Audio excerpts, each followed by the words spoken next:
Hello and welcome back to the KCC channel. I'm Rob and I hope you are having a wonderful day today. Today we're jumping into some malicious compliance. Before we start, if you're new here, make sure to hit that subscribe button. It's completely free and you can always change your mind later. But if you stick around, there just might be some cake in your near future. Bet you thought I was gonna say cookies. Alright, our first story today comes to us from Remote Syllabub 7412. Don't want my help? Sure. Go ahead and get yourself fired. Let's jump right in. A bit of background. A while back when I was still in high school, I worked at the local cinema to earn a bit of pocket money and experience. I stayed for a couple of years, working weekends when school was in session. I think it was halfway into my second year when the target of this revenge came into the picture. We'll call him Luke. Luke was a new hire and was just learning the ropes. This was common as turnover was high since we were all students. He seemed alright at first, and everyone was nice to him since we were all pretty close and knew one another from high school, and we welcomed him in. I don't think even a week passed before the problem started. The first issue I heard of was that Luke was trying to flirt with one of the girls. Thing was, this girl was already in a relationship with one of the other employees, and everyone knew this, including Luke. That didn't stop him though, and eventually, the girl told him to his face to cut it out. It only got worse from there. Now, I do my best to see the good in people and give them the benefit of the doubt. Despite what the others were saying, I still tried to get along with him. This unfortunately changed during the first real conversation I had with him. We were on break at the same time, and about 5 of us crowded into the little break room for lunch. I forgot what exactly we were talking about, but I remember it was an uncomfortable topic, and Luke was using a lot of expletives. The break room was not soundproof, and there were patrons outside, especially children. I tried to warn him about using that language so loudly, and that he might get in trouble if a customer heard him. Immediately, his attitude toward me changed, and he responded with something along the lines of, "I can say what I want. I have the right to free speech. Don't tell me what to do." What? Sheesh. Okay, chill. I was just concerned, but you do you. A few minutes later, the convo had switched to high school, and Luke was raving about how Caucasians were the majority in all the high schools in our district. Now, for my high school, this isn't true, as most of the community and students attending were Latino and made up about 70% of our student body. I told him as much. That's not the case for my high school. Yeah it is. White's the majority everywhere. I have a friend that goes there. I actually go there. It's mostly, why are you talking? Excuse me? Who invited you to this conversation? I wasn't talking to you. Who asked? Now, this irritated me. I know it's a joke about looking for who asked, but this was before that became a thing, and I found it extremely rude. But in a moment of clarity, the best comeback came to mind, like arguing in the shower by yourself. And to this day, I could only wish to be able to recreate the moment. Smiling, I threw his words right back in his face, free speech. The others at the table were laughing as I threw away the rest of my lunch and left the break room. My heart was beating too fast from the weird adrenaline rush I got, and I spent the rest of my break in the back of concessions until it was time to clock back in. I think that convo was what sparked Luke's hatred of me. Ever since then, he would glare at me whenever I walked by, would dump the trash from his bin when we were sweeping the floors for me to pick up, and generally was a jerk. His behavior kept getting worse. He would threaten to fight people. He was a short potato of a boy, so no one was really scared. Argue, say rude, passive-aggressive, or downright racist things, and was just generally a jerk. At some point, during a shift I wasn't there, he cornered the girl he had been eyeing and kept verbally harassing her, to the point that she hid in the manager's office where he couldn't get to her. She was a sweet and loyal girl and a friend, and she and her boyfriend could be described with the phrase puppy love, and had been together for a long time. The boyfriend was angry when she texted the group chat about what had happened, and wanted to get Luke fired. However, people were hesitant about this, saying that managers wouldn't want to because he'd claimed discrimination, he was trans, and that he hadn't done anything blatantly wrong. Then, another one of the employees made a suggestion. Luke was incompetent, we all knew this, Why not make the manager see it too? Revenge time. It wasn't hard to do, since Luke would tend to shoot himself in the foot. When possible, we'd point him out to managers when reviewing the cameras in the halls about him dumping his trash can when sweeping onto the ground in front of patrons. When he was cursing up a storm during break, a text would be sent and someone would lead a manager to him to be caught. He rarely cleaned up, was rude and loud, and the incident with the girl didn't help his case. It still wasn't enough, and week after week his name was on the schedule. Then my opportunity came. See, at the cinema, there's a position called Point, aka the ticket taker, that lets you into the theater area. It's the second most dreaded position, the first being self-serve cleanup, as you have to stand in place and interact with customers at a rapid-fire pace, smiling and listening for the theaters to be called at the same time. When the night ends, the last person on point has to close and clean the self-serve stations. Today, to my initial dread, Luke and I were both on point. The entire time, Luke would leave his station and pace the lobby, toward me, then back, not even sweeping the ground as he went. He wasn't supposed to leave point and had to walk around customers to get back to his podium to help them. He was told off by a manager once or twice for this, but he continued his antics anyway. Then, as things slowed down, one of the managers approached me and told me we were going down to 1 point, one person at the center rather than at both entrances, and that I'd have to explain to Luke how to close point before I went back to help clean concessions. It had to be this way since I had already taken the sanitation test and Luke had yet to do so, and therefore wasn't allowed behind concessions. When I finished closing my point, I walked over to Luke and told him to move his podium to the center so he could take closing point. He did, though scowling at me. When he was set, I began to explain.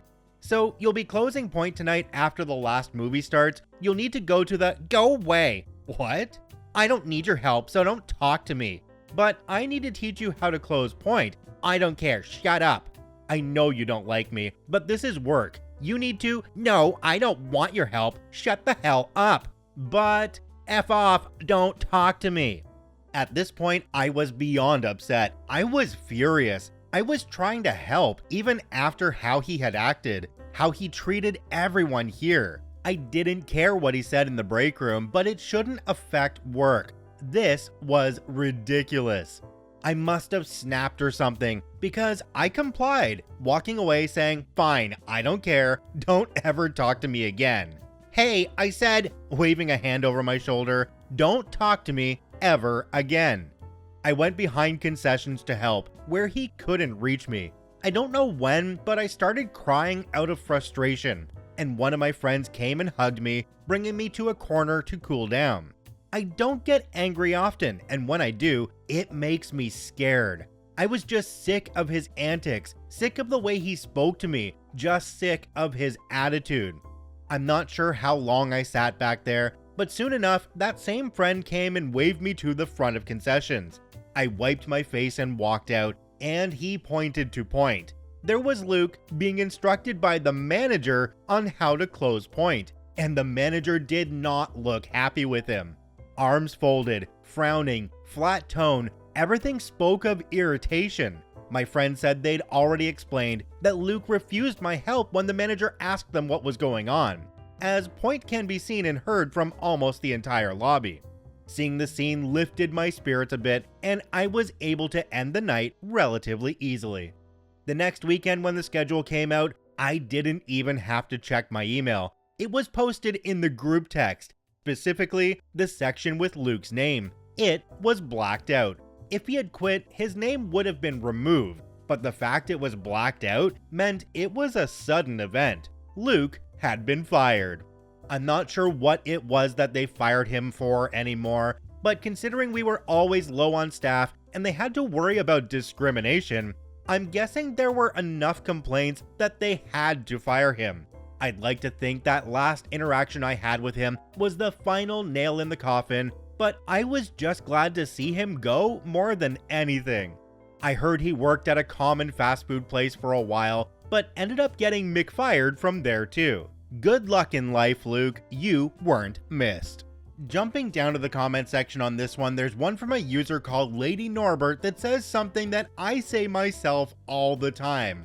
It says, sometimes the trash takes itself out, and sometimes it dumps itself on the floor for someone else to sweep up. To me, Luke seems to be one of those people who thinks everybody around them is a giant butthole. But as we know from a bunch of these stories here, if you think that everybody around you is a giant butthole and they treat you like crap, it's probably because you're the giant butthole and you've been treating them like crap. One more thing, the whole discrimination comment really bugs me because regardless of who a person is, if they're doing a bad job and there is just cause to fire them, then there should be nothing holding you back from firing them. Our next story today comes to us from intrepidshe.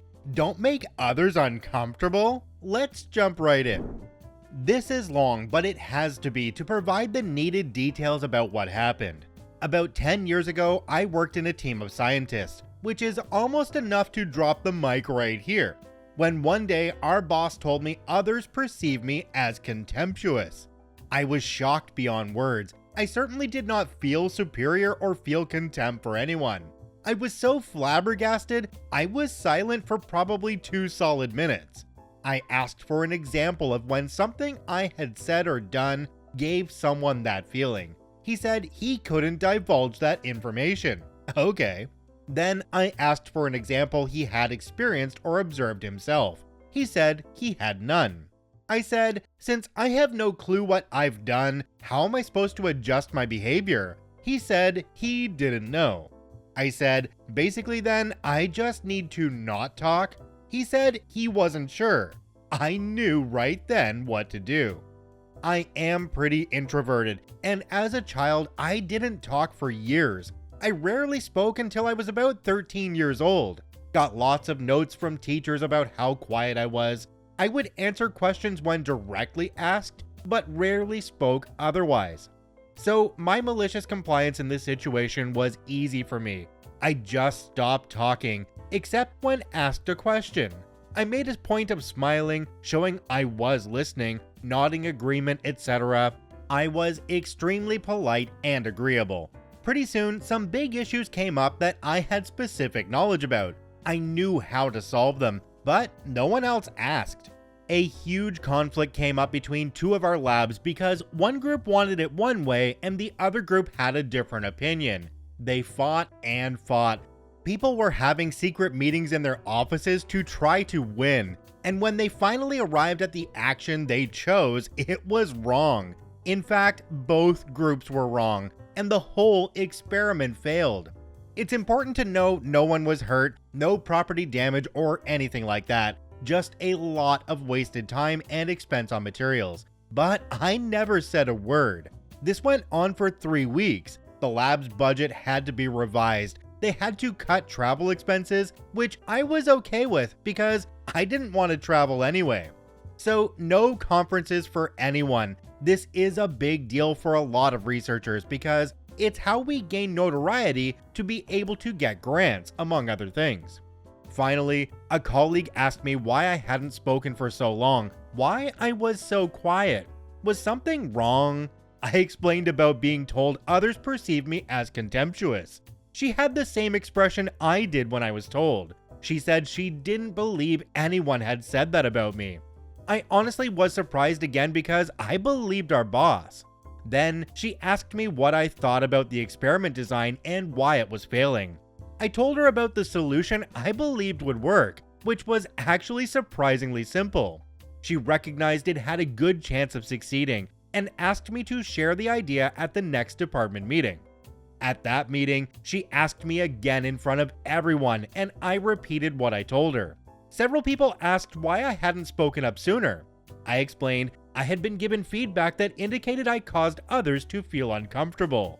The whole table of colleagues also looked stunned at me. I said I was committed to not causing such bad feelings and couldn't figure out how to communicate because the feedback didn't give me any specific guidance. Everyone looked at the director at that point and he said we shouldn't discuss personnel issues. Ha, it was my issue, so I said If anyone here perceives me as contemptuous and said as much to our boss, that's the reason I haven't been talking. If you don't feel that way about me, let me know, and I will stop being silent. Someone else said we needed to hold a vote so there wouldn't be any more confusion or talking behind anyone's back. They voted 100% for me to talk normally and that they didn't agree that I was ever contemptuous. That director slowly stopped coming to work, month by month after this episode, until he was only showing up 1 day a week. Finally, he took a lab position elsewhere and one of my colleagues was promoted to director.